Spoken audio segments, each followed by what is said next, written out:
Well, I would say Lonzo took a lot of heat for about 36, 48 hours, and he did. And there are graphs out there that indicate that Lonzo against better players is not the greatest player. You know, here's the graph, and again, when you start looking at this, it's like, wow, we've got data here. He's about 70% of the player against better teams. But in the end, there is an it factor. He reminds me of a young Jason Kidd, and I don't think NBA teams will pass on him. What's happened to LaVar Ball over the last week, he's gone from concerned and ambitious father to a clown show, is that LaVar Ball likes himself on TV now and sees himself as sort of a TV star. At first, I was okay with it. He was a little rambunctious. Kris Jenner. He was a really supportive dad who was a little over the top.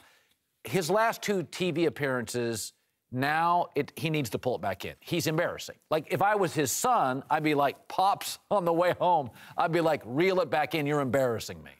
I agree with what you're saying there. I just think for me, and again, I was late to the Lonzo Ball party, so I'm playing catch-up.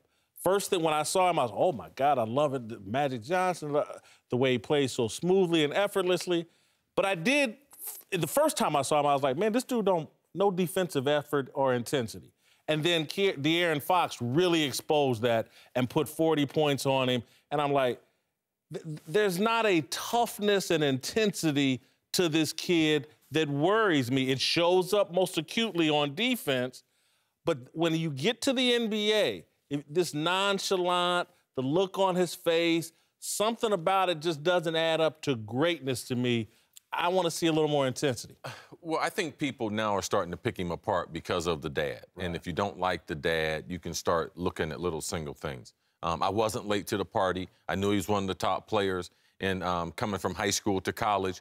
Let's go back to UCLA, who they were last year, because we forget. They were 15-7. They're bad. And this kid... 15-17. 15-17. Yeah. All right? This kid took over, all right? And they're one game away from being right there, one shot away from advancing. Now, he's also going through some difficult times. His mom was hospitalized. Yeah. Most of his family was not at the game. So for us to draw all these conclusions after one game, it wouldn't be responsible as us as journalists. And I watched him play. I went to 3 UCLA games in Poly. I went to the USC game.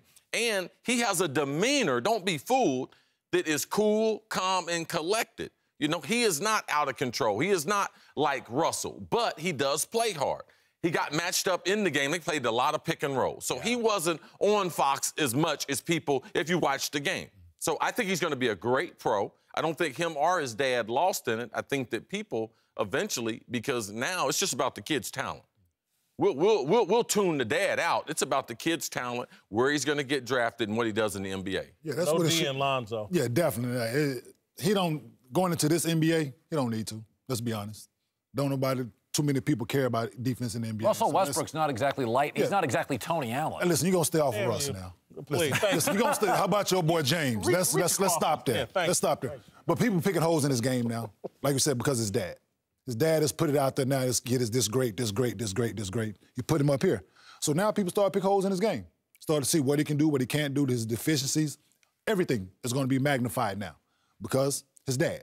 His dad, like you said, it's become a clown show.